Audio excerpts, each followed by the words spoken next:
Well, good afternoon, ladies and gentlemen. Welcome to the last session here at the keynote stage to discuss changing approaches to energy procurement. My name is Jeremy Nicholson. I work for the Energy Intensive Users Group, which represents large industrial gas and electricity users in the UK. But we have a panel here representing different business users from the supermarket sector, experts from those who are providing advice to consumers in the business sector, and from the energy industry itself.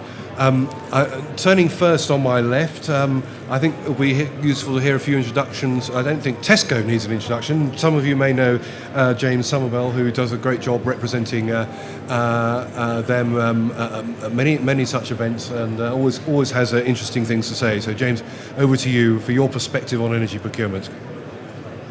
Good afternoon. Can you all hear me? Okay. Excellent. I wasn't expecting quite such a big crowd, I have to say, but it's great to see you guys here.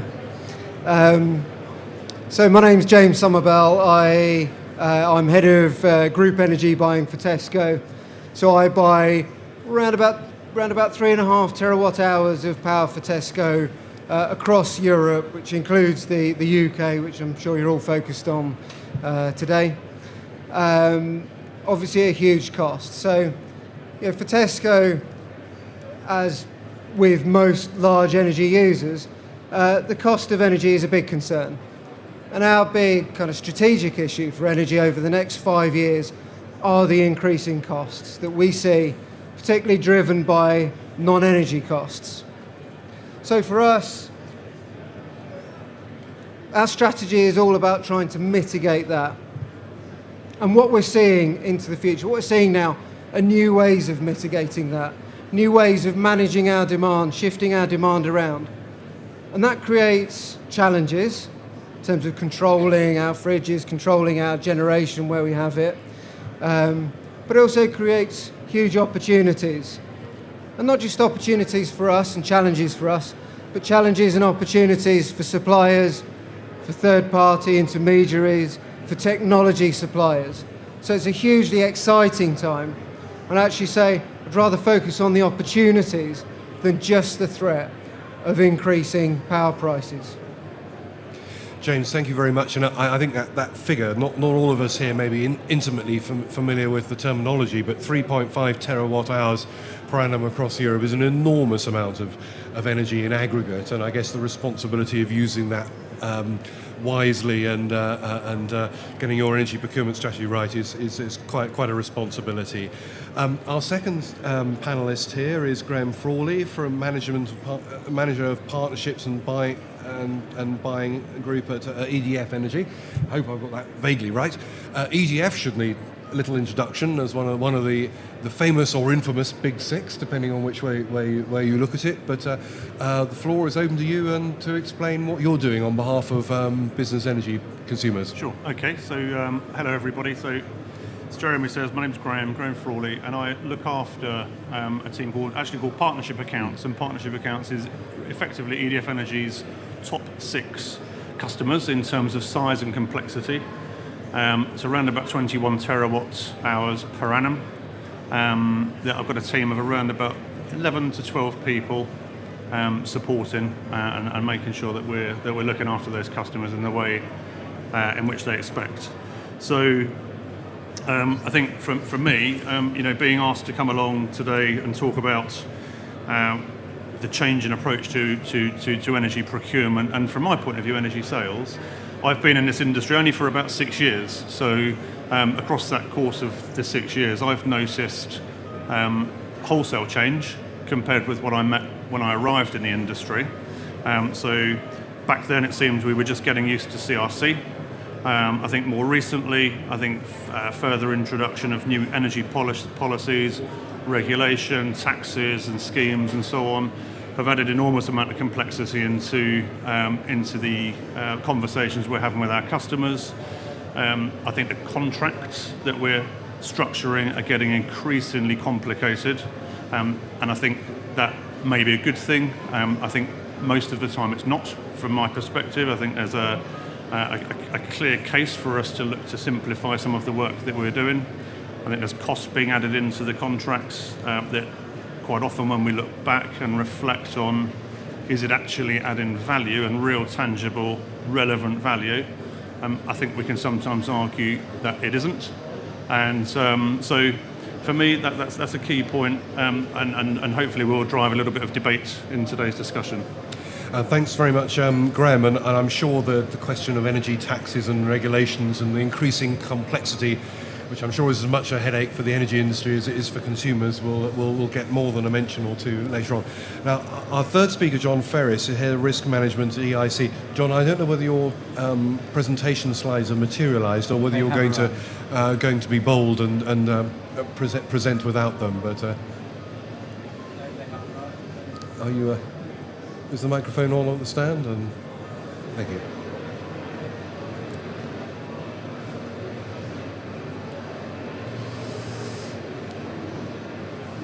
Yes, the slides have arrived, and hopefully I've got a few images that will actually help put some of the comments that have been made into a little bit of perspective. I'm John Ferris, Head of Risk Management at EIC, so it's probably no surprise that my take on changing approaches to energy procurement are changing approaches to how risk is managed in a time of changing risk. A few years ago, fixed price contracts meant that consumers would pay someone, a supplier, to bear that risk for them.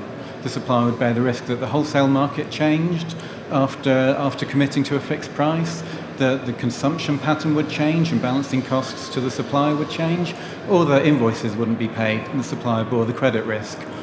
All of those risks are becoming more expensive for the supplier to manage. And as the wholesale market increased in volatility, larger consumers who are used to hedging grains, metals or other commodities wanted the ability to control their wholesale risk. So flexible contracts came into the market, and just as a quick example as to what a flexible contract is and how you can benefit from it, in 2011, it was a quite interesting year in the market. It started with the Arab Spring pushing up oil prices, followed by the tsunami in Japan and the German government's decision to withdraw from the nuclear sector. The season prices jumped and stayed very high, so if you were taking a fixed price contract in the October round, you'd be paying something like £55 to £60 a megawatt hour.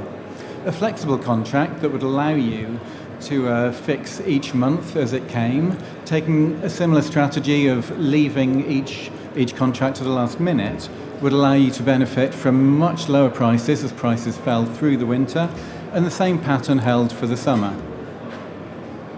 So, with businesses able to manage their wholesale exposure, focus, as James pointed out, has moved on to non-commodity costs. And there's been a rapid increase in the last 10 years, whether it's driven by transmission and distribution methodologies changing, putting up costs to improve the networks, or increased support for renewables with the renewables obligation and the feed-in tariff.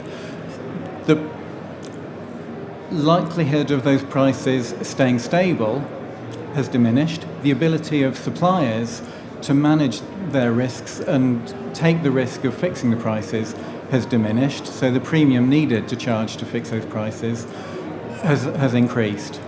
With the advent of the capacity market and contracts for difference, that's only going to continue. So the logical reaction for many businesses is to reduce consumption, and that's been happening across the UK for nearly 10 years. Here's a chart of peak demand. It's been dropping since 2006. Average demand has also fallen. In the capacity assessment, Ofgem recognised a drop in peak demand of 5 gigawatts. If I overlay an annual moving average, you can see a clear downward trend and the fall of 5 gigawatts. But in that environment, who's going to invest in new generation if demand is falling? But then we have plant coming to the end of its life.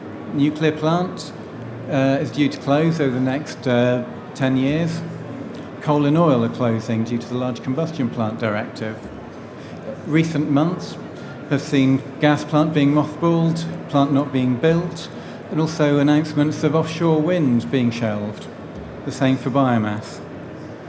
So who will invest without some sort of guarantee, subsidy or support? But then if we're talking about meeting peak demand, it's interesting the way the question is always framed by DEC, Ofgem or the government about meeting demand. Because to meet demand, there's one solution: increased generation. But if you frame the question a different way, how can we balance supply and demand? Then you can bring demand-side response into the equation. Now, we appear to have about 3 separate projects to look at demand-side response, whether it's National Grid's project or the capacity market or DEC's interim measure. I don't think we've really got a consistent message as to how we're going to introduce demand-side response so that the market incentivises it. And the change approach that we've seen to energy procurement is a big convergence with energy management, where consumers are looking, as James said, to introduce energy efficiency, demand response, increased on-site generation. But still, Ofgem remains focused on the supply side. When they talk about their market maker obligation, it was announced as being able to give market access to small suppliers and generators. But what about businesses that participate in the market? Because a market, an efficient market, needs a balance between sellers and buyers to work effectively. You can't just focus on the supply side. So we've seen customers integrating themselves into the energy market. We expect that trend to continue. Thank you very much. That's really interesting. Thank you. Again, the issue of complexity came up, and also the important issue of security of supply and replacing plant. And everyone here, I'm sure, is a great enthusiast for energy efficiency. Certainly am myself, and our members in industry are too. But I'm always reminded of the words of the former Energy Minister Malcolm Wicks, who sadly died last year, who said, energy efficiency is great, but you have to have something to be efficient with. And I think the small matter about whether the supply is going to be there is we shouldn't exaggerate these risks, but it's a non-trivial issue. And just before opening the questions up to the floor, just off the top of my head, I can think of a number of policy measures that are impacting on bills, everyone here, in the business sector, by which I mean industry, commerce and public sector consumers. And it's sometimes forgotten that more electricity is sold to them than the domestic sector. But there's the climate change levy, the carbon reduction commitment, the EU emissions trading scheme, the UK-only carbon price floor pegged in the recent budget, the renewables obligation, the small-scale feed-in tariff, contract for difference coming in soon for large-scale renewables and potentially nuclear one day, and a capacity mechanism on top of that. And those are just the ones that come off the top of my head. And doubtless there are other things going on as well, which we'll hear more about. But I'm sure there are plenty of people here who have questions about procurement, either as consumers or advisors or interested parties, perhaps even generators as well. So who would like to start the bidding off for the floor? Or whilst you're thinking about that, I may have a question myself. Gentleman there. If you could say your name and say whether the question's general or to a particular member of the panel. Tom Burnett, and it's general. Capacity market. General comments about the likelihood of success of that market and what it's looking to incentivise. Oh, perhaps I appreciate you're on the supply end of the business, but from EDF's point of view, you must be concerned about this too. So I didn't hear the question. I'm sorry, I can't hear you. Briefly, this is about supply and how the capacity mechanism might work and associated issues. Whether it will work, that's the first question. Do you think it's set up for success? And what is it to incentivise? Is it going to be for peaking plant, or given that you work for EDF, is it? Can you still not hear? Okay, right. Can you hear now? Yes. Good. The capacity market, is it set up to incentivise combined cycle, big gas projects? Is it more to go on to just manage the peaks? Just your views on what it's for, and will it succeed in its purpose? And I think that was it. Are we going to see more capacity? Is it just going to be stuff that's mothballed at the moment that's going to come back, or are we going to see more demand response, or maybe a combination? I think or is it going to work at all? Well, I'm hoping we're hoping a combination. So I think from our point of view, in terms of the capacity kind of review as far as EDF Energy is concerned, is we have in terms of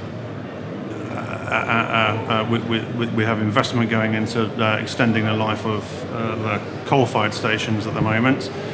Don't ask me to quote the details or the number, but we have huge investment now going into renewables, onto onshore renewables. We have an offshore renewable site off the coast now of Redcar, which is a huge, big investment from our perspective. And then clearly the NMB piece as well, the nuclear new build piece as well. I think the piece that I was quite interested in your writing your list down, Jeremy, around all the different levies and taxes and everything else. And we published an article called Business Energy Scope this last year, in fact, where we identified 32, in fact, different policies and schemes and so on that, as a business user, we think that you're going to come into, or our business users and customers will come into contact with at some point in the foreseeable future. So I've not really answered your question directly because I don't really know the answer, but hopefully, it's a valid question, and I'm sure, if you want to pick up afterwards, I'm more than happy to try and do so. I suspect the government doesn't know the answer yet, but James, what's your perspective on it? Is Tesco's going to come to the rescue by shutting down all its fridges when we run out of power, or are there more imaginative things going to happen than that? Well, we may start managing our demand, but probably not in response to the capacity market. Hard to tell the future, hard to predict whether it will be successful or not. History has shown that generally capacity mechanisms are not particularly efficient ways, or financially efficient ways of creating more generation, more capacity, but they do generally work as mechanisms to create capacity. So I think what will be interesting from it will be whether the subtleties around this one, sort of trying to make it efficient, trying to, rather it being a kind of blanket payment for capacity, being something that's targeted towards the sort of most efficient new forms of generation, whether that will actually strike the right balance between the financial efficiency and the underlying kind of security of supply issue. So very difficult to say. I mean, undoubtedly it will generate some.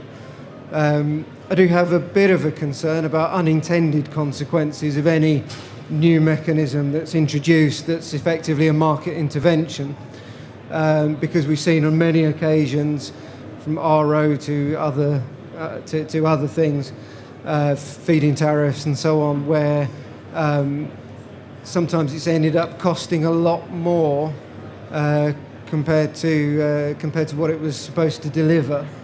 But we shall see, I guess. It's an interesting perspective. So potentially the mechanism may work, in inverted commas, in terms of keeping lights on and incentivizing investment, but not necessarily with the economic efficiency that consumers might desire. John, is that a concern you share as well, or? I think my main concern... Are we being unduly pessimistic? I think my main concern is whether the lessons have been learned from trying to introduce a similar regime in the gas market. So where the interruptibility regime was changed to a system of auctions, I think we've maybe got 2 or 3 companies that got involved. And if lessons aren't learned and the capacity market is overly complicated, requires complex bidding in, then I think a lot of companies will just shy away from it. If they're bidding in, it does then come back to whether it's economically rational. And for me, I think if you turn the question around and look at what we're trying to answer here, if we're trying to meet peak demand, there are 2 ways you can do it. You can build a power station that might be called on once or twice a year. That's a huge cost. So if that cost could be shared amongst businesses to their benefit for providing that same service, what would they get? Could they provide it at a lower cost than constructing new capacity? I think they probably could, and it would be a cheaper way of doing it. Interesting question. Traditionally, there's probably been more demand response in the heavy industrial sector than any other part of the consumer spectrum. But I've not noticed there being a stampede from our members in heavy industry to engage in this. They've been turning up to the seminars and so on, but whether that'll result in more demand response than is already out there, an open question. Perhaps there will be elsewhere. And any further questions from the floor on this or other topics? Gentleman at the front here. The mic is on its way.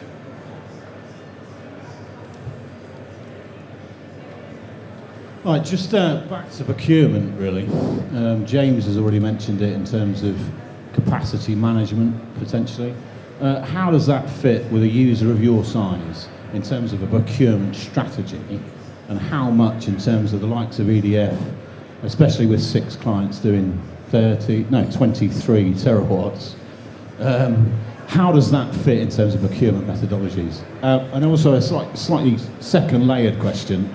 Do you really think now, with just a continuous and ongoing increase in energy costs, that procurement really is almost a tiny part of what's important, and it's actually technology, methodology, and innovation in technology, especially from Tesco's point of view? Okay, so, well, I'm not going to talk myself out of a job on that second one, but I will address both points. So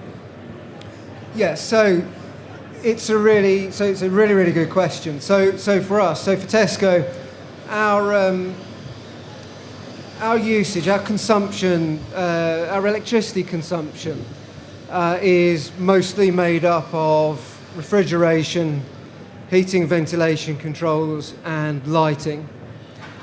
Now that stuff isn't on all the time. We do have a significant base load. It's around about 300 megawatts of base load, which is, for those of you who are into that sort of stuff, so it's a significant load, but it's not on all the time. We do have the ability to change the way that we run our fridges, to change the way that we run the heating and cooling within the store, and that gives rise to a fairly significant capacity for us for being able to shift that usage around during the day, whether that be actually permanent everyday shift to flatten out our profile and avoid higher charges during the sort of high sort of red GEOS periods and so on, whether it be for traditional stuff like triad avoidance, whether it be to take advantage of spikes in peak prices at the peak times of the day and so on. There are 2 challenges around using that. So getting beyond the fact that we're using stuff that's designed for our shops, and the customer will always lead the way that we do our business, and an energy strategy will never lead kind of the way that we run our business. Absolutely. So it has to fit in with that. That's a challenge. But the challenge that's applicable, I think, to everybody when we're talking about aggregated small-scale demand-side response is first of all getting to grips with the complexity of it, which are around getting the controls in place, having the equipment in place, so fridges that won't break down if you suddenly shift their patterns around, having the controls in place and the communications in place to be able to shift the load every few minutes without interrupting the core purpose of that piece of equipment. There's huge complexity there, and actually that, pointing to your second question, actually a lot of the innovation needs to come to make that happen, because at the moment nobody really has a full solution to make that work, and that's sort of one of the opportunities I think for everyone in the market, including a lot of the technology, smaller kind of players and so on. And that creates a challenge also for what we call monetizing the benefit of that shift. So one thing is being able to do it in the first place, the technical challenge. The second bit is actually making any money from it or saving any money from it. And that's where I think the link comes in with procurement, because clearly a number of the potential sources of income from shifting demand are actually, they're only created within the supply relationship and can only be realised through the supply relationship. And that creates, as I said, that's a challenge for as a buyer, and that's really sort of my commercial challenge. And I think into the future, yeah, you're quite right. As what's the relevance of procurement into the future for energy kind of risk management, buying, and so on. It changes to address what I've already discussed, but also I think it's important to bear in mind that although the wholesale market looks like it's been sleeping over the last couple of years and has been relatively benign, relatively stable, don't think for a minute that it's dead. And some of the capacity shortages that are predicted over the next few years, 3 years' time and so on, one of the potential impacts of that is volatility in that wholesale price. And I think it would be wrong for any organisation to think that threat has disappeared. There's just new threats rather than the old ones going.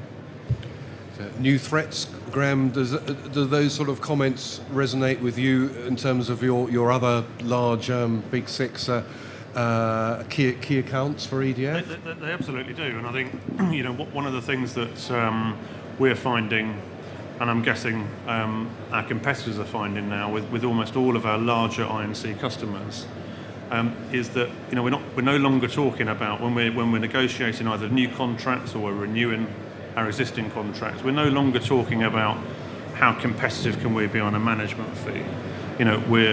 We're talking in a lot of detail.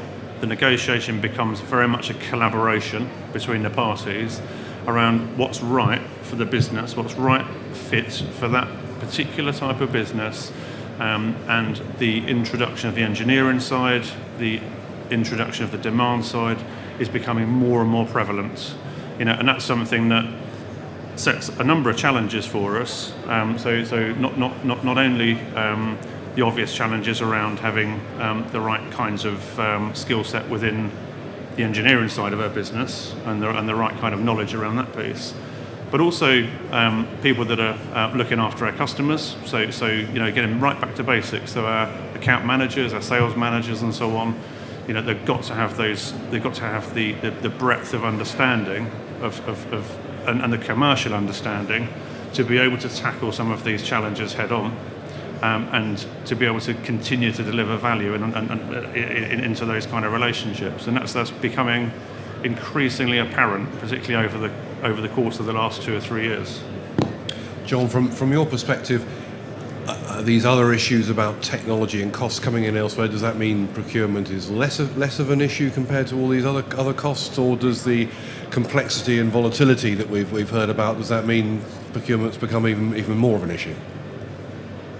I think it has to be both. Traditional procurement, in terms of going to a supplier once a year and getting them to compete on management fee, is becoming less important. But with technological innovation, we need to see and we need to drive, on behalf of our customers, innovation in procurement, in the solutions that the suppliers can provide to help share management of the risk, so that the risk can be borne by the party who's best capable of managing it at that time. Historically, it used to be the suppliers. That is changing and becoming a lot more fluid. Thank you. Any more questions from the floor on this or related matters? A lady in the back row. Hi, my name's Kath Manning from Bromsgrove and Redditch Council. I recently went to an interesting talk about communities having smart energy networks, which I know is part of the government's community energy strategy, with both business and domestic properties within the communities generating their own energy and it getting managed so that the demand and the generation gets managed within that community. Obviously that would be a huge culture change for big businesses such as yourselves. Is that something that you're thinking about and thinking of engaging with, and how would you manage it if you are? Thank you. Interesting question. I know perhaps more so in other parts of continental Europe than in the UK, but there are industrial sites where there are a number of users that share common grid facilities and have on-site generation, and I guess this is something that might be rolled out on a community basis to other parts of the consumer base. From an EDF perspective, is this something that you see becoming part of the future, more community-based networks and smart energy interaction, whether from domestic or other business consumers? So we've had limited experience of it.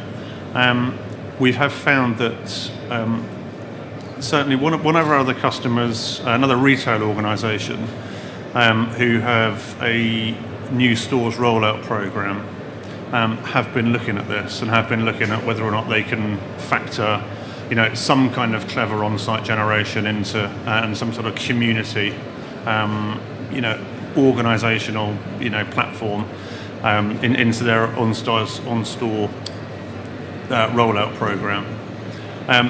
It's been challenging because the very nature of the energy industry is that it's complex. To complicate it, which effectively what that is doing is complicating it even further, presents a number of challenges, and potentially to the point where those challenges overcome the benefit of doing it. I'm quite, on a personal level, I'm quite interested in it, so I see it as something that could be quite an interesting project to take forward, and I think from a supplier perspective, one of the things that we have to be relentlessly looking for and seeking and hunting down is ways of innovating and ways of setting ourselves up over and above our competition.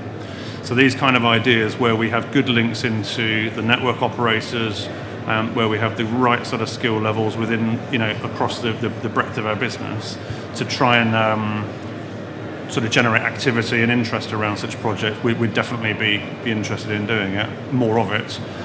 But I think if I was to summarise, I'm not convinced yet that the challenges will outweigh the benefits. John, is this something that any of your clients have asked about? Are they eager either to do this kind of thing or to pioneer their own auto-generation or just to investigate, or is the situation sufficiently complex for them as it is? I think a lot are struggling to cope with the complexities of all the change that we've had in the last few years, but one of the ways of dealing with that is to become a slightly different participant in the market. So, yes, Jeremy, a lot of our clients are looking at whether they can take on more generation, export. We manage a lot of export contracts on behalf of our clients. We're starting to look at whether customers can take on the balancing risk and really look at what they can do to manage their consumption as well as the generation in order to become a different participant in the market. But in order to be successful, I think it does need to be accepted within the regulatory framework, and I'm not sure we're quite there yet for the challenges to outweigh the benefits. And James, for an estate like you have in Tesco's with a very large number of distributed sites, does that make it more or less likely that you're going to go down this route, do you think? Well, I mean, it's not a mystery for us because we already have several mixed-use schemes, not so much at distribution centres, where the scale would make it work, but actually we have a number of stores that we built where we generate our own heat and power and on-supply that to domestic properties and other businesses nearby. But to echo the comments from John and Graham already, the big issue with it is that it is quite complicated. It's quite complex to do it. It is a bit of a distraction for the business. We do it because we have the scale to do it. So to make it more widespread, it needs to be made simpler. Thanks. And a lady just to the side, conveniently near to the microphone. Hi, Beth McEwen. It's a general question to all of you. You've all said that you think simplification is needed. What do you think the key things are to deliver that? Sorry, the start of the question didn't quite. Of all the things, You've all mentioned that simplification is needed. Yeah. So what's the key things that you each think should deliver that for the market? Key simplifications. John.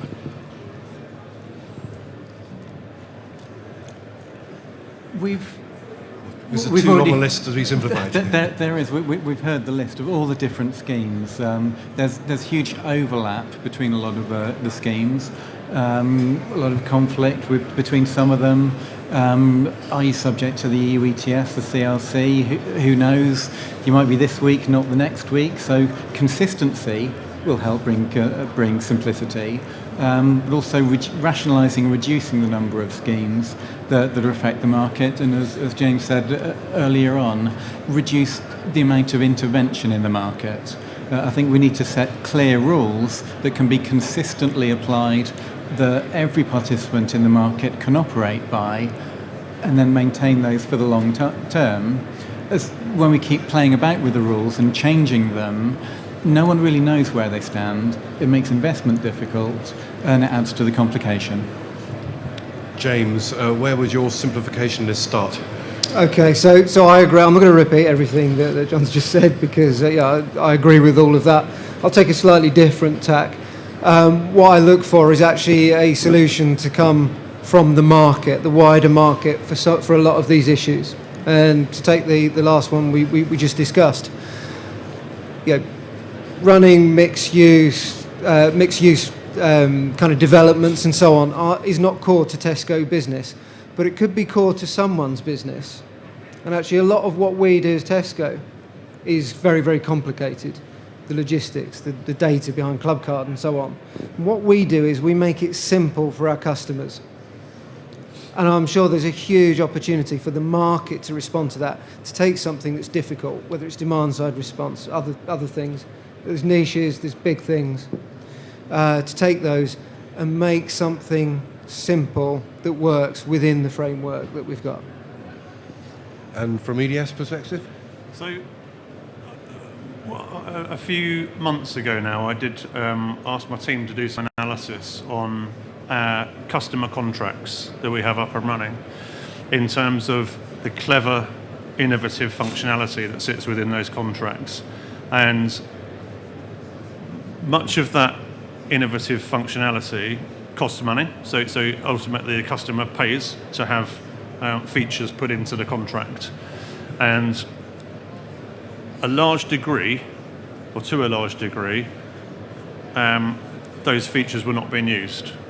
And I think, my take on it, I agree with absolutely everything that James and John have said, and in terms of the wider market approach. I think from an energy procurement and from an energy sales perspective, we're almost, I believe, at a bit of a tipping point where we're thinking that innovation equals simplification, almost, because we've gone through this curve of the last maybe 7 or 8 years of flexible contracts, not really changing much. It does what it does, and we're adding ever and ever increasing clever functionality and exciting, innovative functionality into these contracts.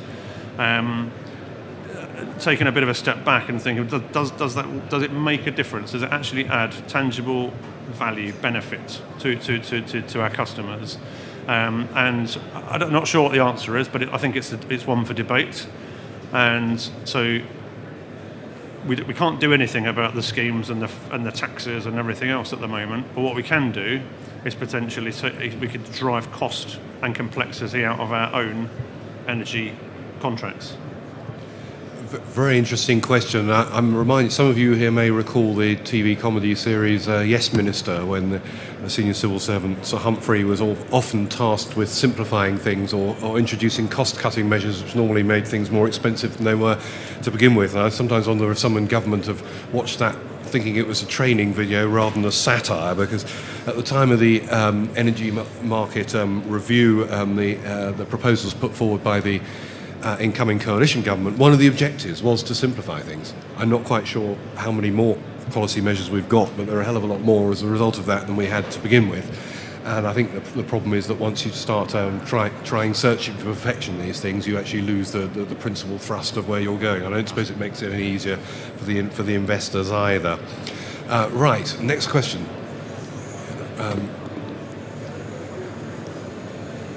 sorry to ask a second question. I've been looking at time of use tariffs, and it relates to smart grid and the idea that smart grid and time of use, consumers can start managing their demand better. You've talked about volatility. We've talked about complexity. The panels, or your view on the success of that when it happens. Graham, time of use tariffs. Is there going to be a revolution on time of use tariffs? Is the domestic sector going to take to them the way industrials already do? Or? Hopefully. I don't know. Again, I'm sorry, it seems to be that I'm never answering your questions directly, I'm afraid. But as much as I'd really like to give you an answer, I hope so is the answer. I think that, it's further innovation, it's further transparency, it's further kind of, an area where the customer has a bit more control. So, yes, I hope it will. Whether or not, I think time will tell, I guess. James, are you more optimistic time of use tariffs might change either consumption in your sector or in other parts of the consumer base?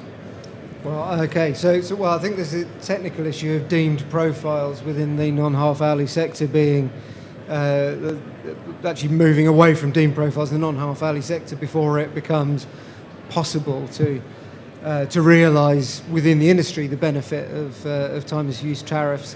My view on it is that yes, there is a lot of potential there. I think there needs to be some clever ways to realise that potential. It goes back, so simplicity things for me is important. For end customers, obviously at Tesco we have lots of customers, not electricity customers. The things that work for us are the things that customers understand, that they buy into, they understand why they're doing it, that they understand the benefits, and it's easy for them to do. So, if introducing new tariffs requires customers to understand the half-hourly electricity market in the UK, it's just not going to work. But if it's simple things, and customers already, a lot of people I talk to already still think sort of the case, well, okay, I'll sort of use the electricity at night rather than during the day, even if they're not on a Economy 7 tariff and so on. That sort of thing does appeal to customers, and as long as they can see the benefits, but it will take, I think, quite an innovative supplier to come up with a kind of a product that enables customers to access that customers buy into. But I do think the potential is absolutely there, and I'd absolutely love to see it happen. I'm drawn to the idea of time of use tariffs from an economic and environmental perspective, but I sometimes wonder whether the cost of making it happen in the domestic sector and for small businesses may outweigh the benefits. But am I being unduly pessimistic, John, or do you think the £8 billion or whatever it is we're going to spend on smart meters is going to be made up for by? Well, I think the $3.2 billion is the figure that we need to be looking at there, that Google paid for Nest. That's a thermostat that works in the home, could be controlled centrally. Imagine that, if Google controlled every thermostat in the country, could we turn power demand? What impact would that have on the grid? As James says, that's not everyone's core business, and I think domestically just getting the lights turned off when people leave the room is difficult enough. But with the costs of controls coming down, the ability to automate those controls, I think there are some very interesting products ahead. And Google, for one, appears to have made a very expensive bet in favour of tapping into that opportunity. Well, that is interesting. Whenever you see, whether it proves to be a good investment or not, but when you see people risking their own money like that, particularly from a relatively successful firm, it does make you wonder if there's perhaps more potential in certain areas of this than others have realised. Certainly the idea of being able to use one of these things one day to make sure that the heating's on by the time you get back home, or that you can control various other things and put the dishwasher on overnight, whether you're there or not. All sorts of controls we have in vehicles and other aspects of our lives that we don't in basic buildings, and one would have thought there's huge scope for making that more price responsive, albeit with the added problem of complexity. Not everyone's necessarily going to want to do it. But maybe we'll all get excited by those sort of apps rather than playing games or whatever else people do on these things. Any further questions? Gentleman at the back. A couple of you have mentioned how you think that, in effect, the government should keep its nose out a little bit and stop introducing things that are overcomplicating things and making it more difficult. I have a little bit of an issue with that, because all they're trying to do really is facilitate people becoming more self-sufficient and less reliant on big energy companies and things. And I'm not for a minute going to be an apologist for the government. This is not what they do, and they don't do it particularly well. What my point of view would be that would it not be more appropriate for the energy suppliers to take that role, to put or to recommend those systems that will help us achieve energy security and get rid of this? Why is it left to a government who are fundamentally not qualified to do that, when we have energy companies that could potentially be much more proactive about it? So, and I mean that little things like you have a load of utility companies that generate a shed load of gas that can feed that into the grid, but to even get anywhere near there, they've got to take pretty much all of the risk, as far as I'm aware, and they've also got to pay thousands of pounds for National Grid to do the simple assessment that tells them how much gas they can feed in and where they would have to feed that into. Now, that to me stinks of a bank charging you 25 quid for going over your overdraft for 2 minutes. It's not a cost that's actually incurred by you to do that survey. It seems to be a manifestation of the fact that actually it's not beneficial for you, for everybody else to start being more energy efficient. So why are the experts in the industry not taking a more lead role instead of sitting there and criticising the government for not being able to do it? And this goes throughout everything that the government tries to do. Every time they bring in a tax break to try and help new businesses, big companies exploit it and ruin it, and then they get the flag. There is an answer to that, and that's for those people who know better, who have the skills, to be more proactive about it. Is that not true? Good point. So I'm assuming we have a panel of experts who know better, and including in the energy industry. Is this somewhere you'd like to get more involved with your customers? So I think we're talking about the domestic market, presumably. Could be both. Yeah. Okay. So I think one of the contracts that we operate, or that I operate in my team, is the government contract. So the Crown Commercial Services government contract. It's the largest contract that we have, and the reason for referencing it is because within there we get challenged quite regularly, exactly the same way, in terms of should we not have our sort of clever guys looking at the analysis, trying to understand where the efficiencies can be made, doing kind of constant, because ultimately we are a data company, we have the data, and you're right in that it would be easier for us than it would for anybody else to sit there analysing the data and advising customers how they can make the best possible savings they can make. Unfortunately, the reality of it is that we have a limited resource, we have a finite resource as to what we can do, and which our ultimate aim is to add as much value as we can to that contract, to that framework, to the customer's relationship as we possibly can, and hiring an army of analysts. Literally, it would be an army of analysts to look through this work, make the recommendations. There'd be the legal ramifications related to it. There'd be reputational risk associated with it. Is deemed to be ultimately not feasible to do. But I can understand why you're going to sit there and say, I don't buy that. I fully understand it. However, that's the stark commercial reality, I guess, of the situation. That's the truth of it then, it's about the commercial reality, because if you think of United Utilities, for example, and the amount of input that they can have in terms of generating electricity and gas to help energy security, etc., they spend a huge amount of time and effort trying to come up with what is the right solution for that, when actually you guys probably know the answer, but you don't commercially want to expose yourself to any risk or any, you just don't want to do it. No, and I don't think we do know the answer. And I think my point is that we don't know the answer because we don't invest the time, resource, and energy and effort to understand it. It's not our primary business model, and we're a commercial organisation. But it's not United Utilities' primary treatment. They treat crap water, don't they?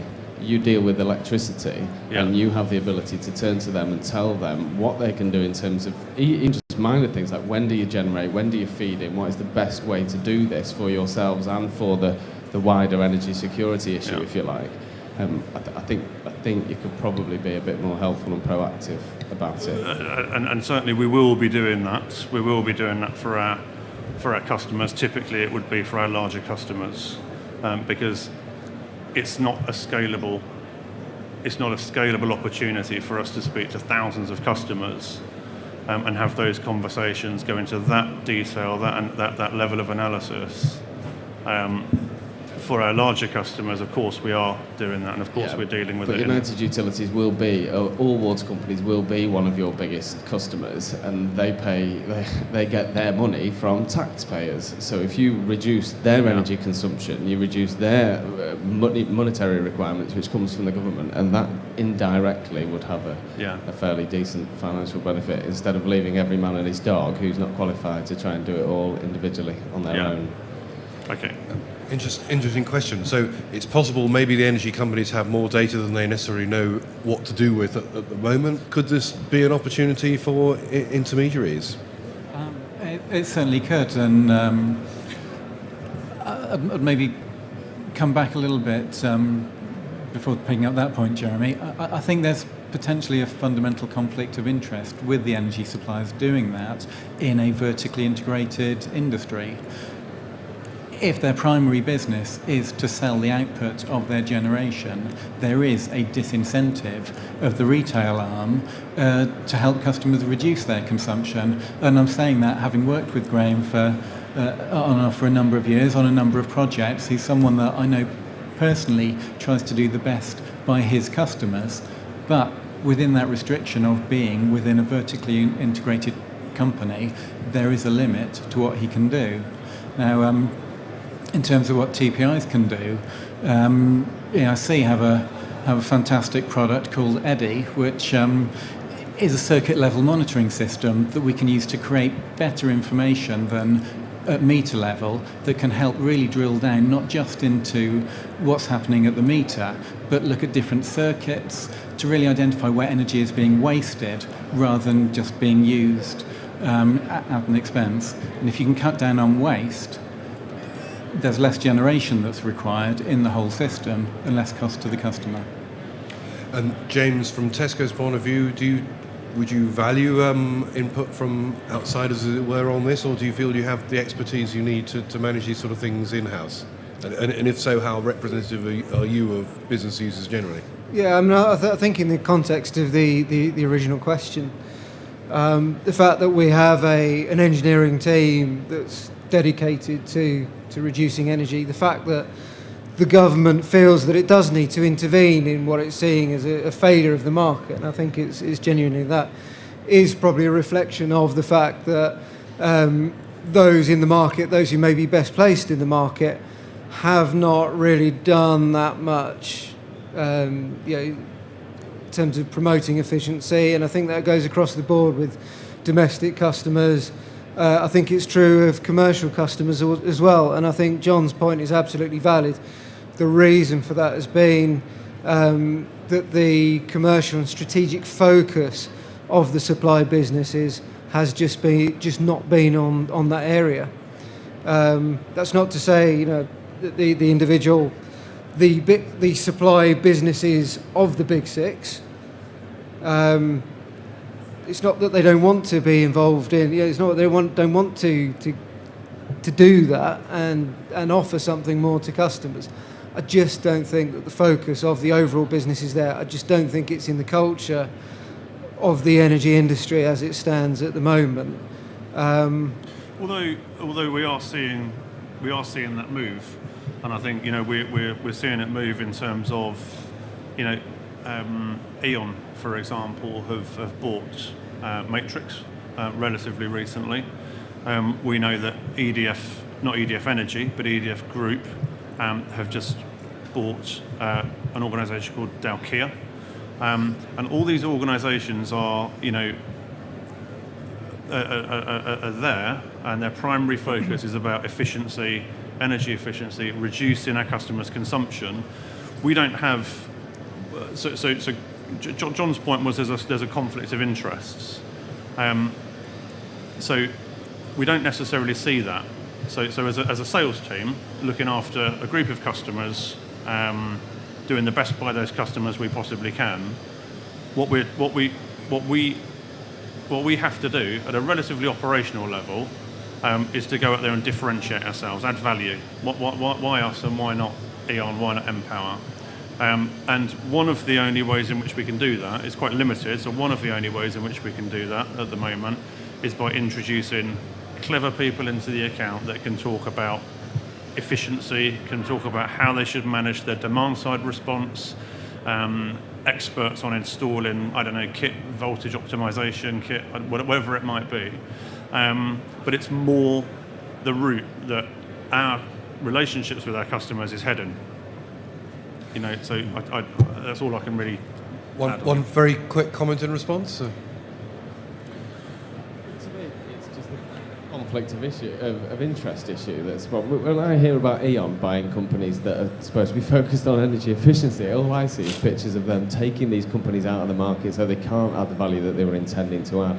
Tesco's are in a very similar position in that they have probably humongous electricity bills, and any reduction in that, instead of them having to find their own engineers to have a look at triad management, seasonal time of day and all that stuff, you can help them out with that, and that will save them money that they can pass on to farmers, etc., etc. It just seems like a raft of crap excuses. So what's the answer to it? Is the answer that there must be some sort of profit cap? Because we as much as people have tried, public opinion, if you like, has tried to sway energy companies into being slightly less greedy and slightly more helpful. It's not worked, has it? We're all in this position now, and there seems to be one set of 6 companies that holds all the cards, all the power, and everybody else is trying to Well, thank you. I suspect this one may run and run, possibly outside the hall here as to whether the energy companies are conflicted, as has been suggested, and perhaps we're wasting our time, or maybe there's an opportunity to do something about that. I think we could have an event just on that one subject. We have time for one more quick question before I ask the panellists to wrap up. Lady in the front.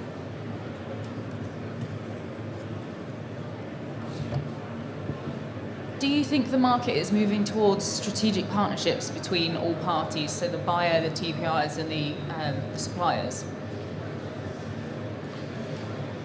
Can I try and take that one? So typically, no. I think we the team I operate we call it partnership accounts, and I think we probably. I don't think many of our customers consider us to be a strategic partner, speaking very frankly. I think we're there as a supplier. We're there because we're there by merit, but we need to stay there, and we need to work very, very hard to stay there. For me, I think a partnership is very, very difficult to achieve. I think we both have our own interests in the in what's in the outputs of the relationship. But what I would say is that, as we discussed earlier, things are getting a bit more complicated. We're introducing innovation into the accounts. We're looking at demand side response. We are looking at energy efficiency and energy services and those kind of opportunities. I think it's becoming more a collaboration than it was. So we don't get beaten up on price so much as we used to, but we do get beaten up on what other value we can add. James, strategic approach and collaboration, does that ring a bell with you? Does that seem the way things are going to go? Or? Well, okay, I mean, it depends on sort of what you define by an integrated approach, of course, and also in terms of the market quite a nebulous term. But I think ultimately the market will adopt whatever makes sense. And I can see there being more collaboration I can see there being a need for more collaboration to unlock some of the value that we've talked about earlier. That doesn't necessarily mean a sort of one-stop shop solution. And I think the market, what's on offer in the market at the moment is way off of anyone being willing to make a really long-term commitment to some so-called integrated approach. I just don't think that the market is actually ready to offer that. But I can see more collaboration, certainly. And John, collaboration the way to go, or is a certain amount of creative tension there actually a good thing? I think collaboration is a good thing. We collaborate with a number of suppliers. We work with the whole market, but with some we've been able to develop some innovative products. But I think I'd reiterate what James has said, that the market will reflect what customers need and can accommodate a diversity of approaches. So where it's the right thing to do, I think we will see more collaboration between suppliers, customers and TPIs, but that won't be the solution for everyone.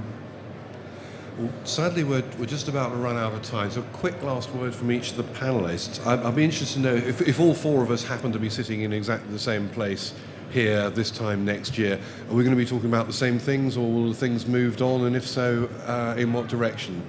John, what's your prediction? Well, I'll just say that I'm glad it was the gentleman at the back that suggested price caps, because I was so tempted to suggest nationalisation as a way to simplify the market. I hope that's not what we're talking about if we come back in a year's time. It would certainly simplify one aspect of it. I suspect it might complicate it in other ways. Lawyers would certainly enjoy it. Graham, what's your prediction? Well, firstly, my reflection on the last session, if I may. I thoroughly enjoyed it. Some really interesting questions. I do appreciate the challenge as well, and it's led for a nice lively debate. And in terms of prediction, the 6 years I've been involved in this industry, which isn't a great deal of time compared with a lot of people in and around this world, it has moved on dramatically each year I've been around. So there's new things being introduced, there's new surprises around the corner, and I'm sure that if we sit here this time next year, we'll be talking about things entirely differently. I don't know what though. James, last word to the consumer. Thank you. I don't make predictions, I manage risk, of course. So in a year's time, well, what I'd hope the position to be in a year's time is that we're not just talking about the potential for demand-side response, but we're talking about how far we've come on the journey and what we've achieved in that for on-demand side response, what we've actually managed to do. And I'd hope that we're talking about it in a way to say, where Tesco hasn't had to do all the running to make it work, and that it has been some kind of collaborative approach to it. That's what I'd hope. Well, that sounds like a suitably positive note, an optimistic note on which to end. So it just remains for me to thank the organisers for putting this on. Thank you to all of you for attending and participating and making sure it was such a stimulating discussion. And a big round of thanks for our three panellists.